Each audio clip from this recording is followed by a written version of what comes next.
laa kenn du wax ni dama contre murit parce que murit la alors mais li tax may leeral loolu mooy c'est un problème plus compliqué que ni ñu koy présenter fay ndox bi xaw ma dina am suba xaw ma ni dina am ginnaaw suba mais li ma xalaat gëm ko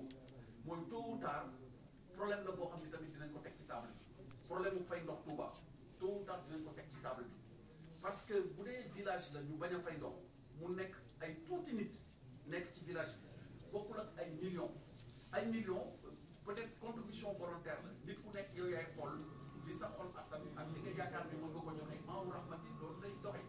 maawu rahmati ku nekk da ngay ñëw joxe Touba ci kanam bi muy doxee mooy ku nekk li nga xalaat yaakaar ni mën ngaa joxe te kenn du la laaj kenn du la forcer noonu lay demee loolu yëpp lu baax la mais à un moment ou à un autre man sama xalaatu bopp loolu yàgg waxtaan naa si ak sëñ Cheikh Bass bu dul benn du ñaar bu jot mais sama xalaatu bopp mooy un jour ou l'autre problème mu fay ndox bi Touba inévitablement dinañ ko poser parce que dëkk bu am nangam million habitants bu ñu fayul ndox ce sera très difficile pour kii bi système mu alimentation en eau potable bi ñu koy entretenir loolu ce sera très compliqué daaw fii laa wax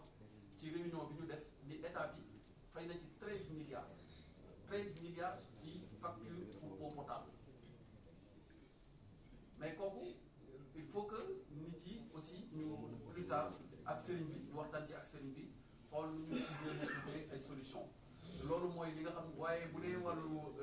daaru tansil wala daaru minam bu ñu gisee ni léeg-léeg mun na am problème mu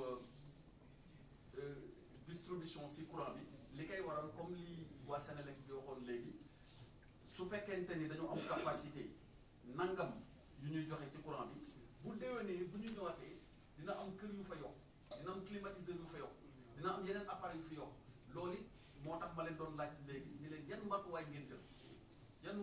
jël ngir at mu jot ngeen jël li war ci ay matuwaay pour at ma ca topp buñ ca yeggee courant bi bañ a manqué wala leneen manqué mais loolu màggaayu Touba moom moo demee noonu kon sëriñ bi maa ngi sant bu baax.